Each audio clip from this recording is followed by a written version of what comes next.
Las mujeres que criaron a los hombres más poderosos de la historia. La historia, o al menos la que nos suelen contar, está llena de hombres poderosos, reyes, líderes, santos. Conocemos sus nombres, sus hazañas y sus logros. Pero, ¿qué pasaría si te dijera que el carácter de muchos de ellos no fue forjado en batallas o en salones de poder, sino en el cuarto de juegos por las mujeres que sus familias contrataron para cuidarlos? Hoy vamos a descubrir las historias de las niñeras, tutoras y ayas que se convirtieron en las verdaderas madres de algunos de los hombres más influyentes del mundo. Mujeres sin títulos ni poder oficial, pero que ejercieron una influencia silenciosa y decisiva, cambiando la historia desde dentro. Elizabeth Everest, la confidente de Winston Churchill. Nuestra primera parada es la Inglaterra victoriana, en el seno de una de las familias más aristocráticas del país. En 1874, en el imponente Palacio de Blenheim, nació Winston Churchill. Su padre era un político en pleno ascenso y su madre una famosa socialité. Con unos padres tan ocupados en sus propias vidas, el pequeño Winston creció sintiéndose profundamente solo. Pero poco después de nacer, una mujer entró en su vida y se convirtió en su ancla, su niñera, Elizabeth Ann Everest. Para Winston, que la llamaba Wom, la señora Everest no era una empleada, lo era todo. Años más tarde, el propio Churchill escribiría: amaba a mi madre entrañablemente, pero a distancia. Mi niñera era mi confidente. Era a ella a quien le contaba todos mis problemas, mientras sus padres lo mantenían lejos, enviándolo a internados desde los 7 años donde era infeliz. La señora Everest era su refugio. Un amigo de la familia lo describió de una forma muy conmovedora. Ella era el fuego junto al que secaba sus lágrimas y calentaba su corazón. Era la luz de noche junto a su cama. Era la seguridad. Pero su influencia iba más allá del consuelo. Everest, una mujer de fe cristiana sencilla pero profunda, fue quien realmente sentó las bases del carácter de Churchill, enseñándole valores que lo guiarían toda su vida. Lejos de la frialdad de la alta sociedad, le ofreció un amor incondicional que forjó en él una lealtad y una empatía sorprendentes. Cuando la familia despidió a la señora Everest de forma abrupta en 1893, Churchill, que ya era un joven cadete, quedó devastado. 2 años más tarde, al enterarse de que ella estaba gravemente enferma, corrió a su lado para cuidarla hasta el final. Él mismo pagó su lápida y organizó un fondo para mantener su tumba.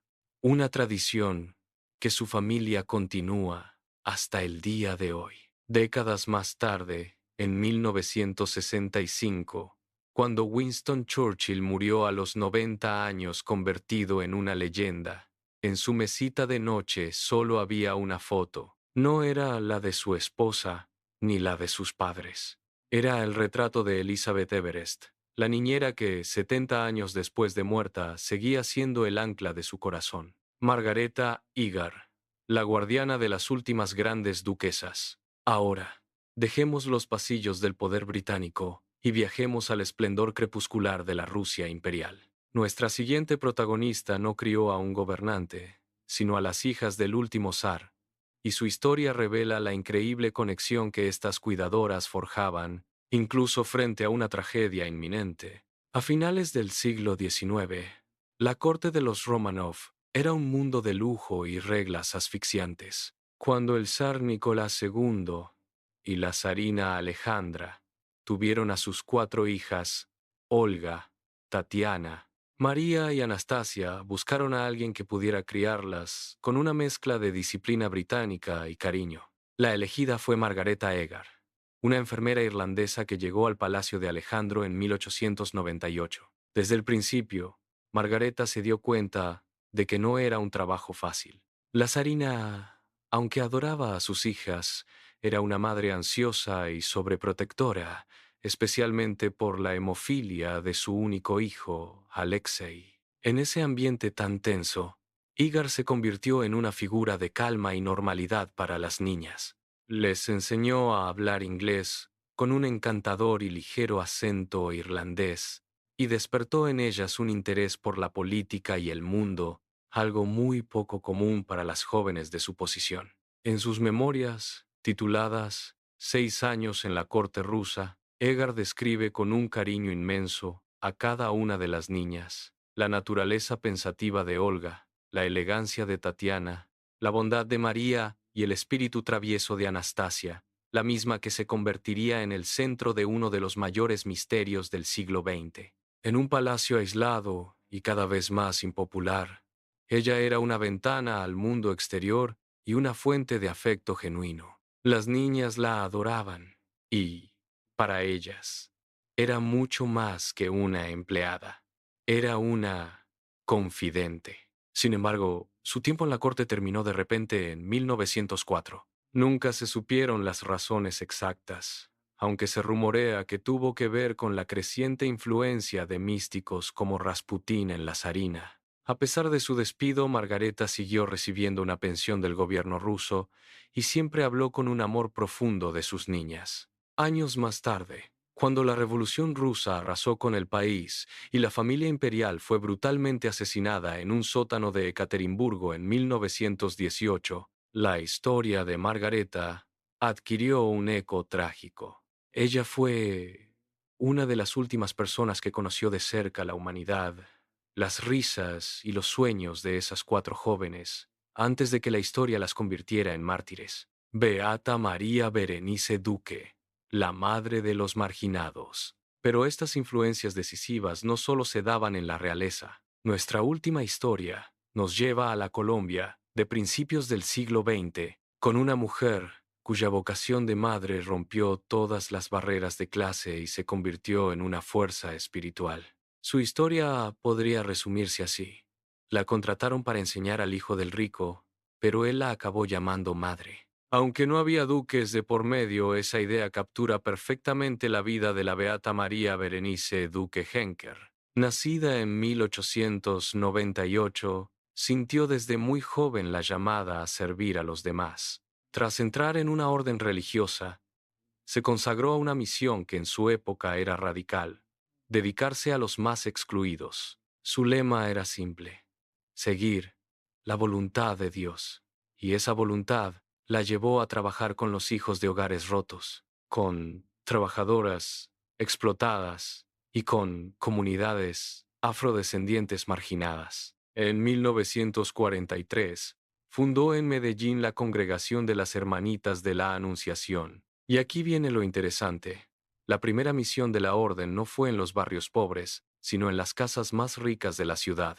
Las hermanas fueron contratadas como tutoras y cuidadoras de los hijos de la élite. Fue en ese entorno donde la madre Berenice trascendió su papel, con una dedicación que iba mucho más allá de un simple contrato. No solo enseñaba letras y catecismo, sino que se convirtió en una auténtica figura materna. Los niños de estas familias adineradas, igual que los niños de la calle a los que ayudaba, empezaron a llamarla madre. Usó su influencia en la élite como plataforma para expandir su misión y llegar a donde sentía el grito de Dios en los pobres. Fundó nuevas congregaciones para atender a comunidades afrocolombianas y creó una rama masculina para ayudar a presos y niños abandonados. Fue una visionaria, desafiando las normas sociales al aceptar en sus órdenes a jóvenes humildes y afrodescendientes que eran rechazadas en otros lugares. Tras una larga vida de servicio, la madre Berenice falleció en 1993,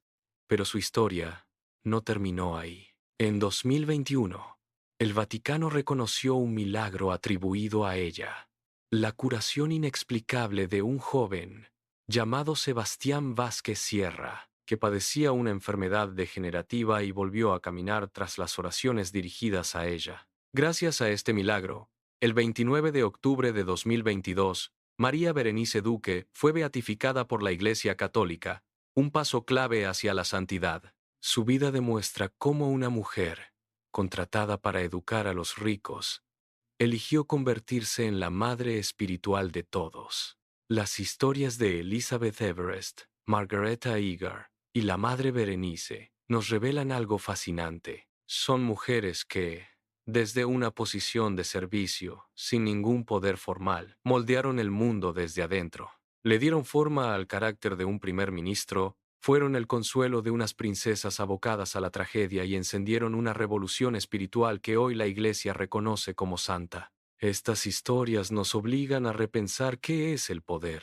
Nos recuerdan que, muy a menudo, detrás de las grandes figuras de los libros de historia, hubo mujeres anónimas, cuyo cuidado y dedicación fueron la verdadera fuerza que cambió el mundo. ¿Se te ocurre otra historia parecida?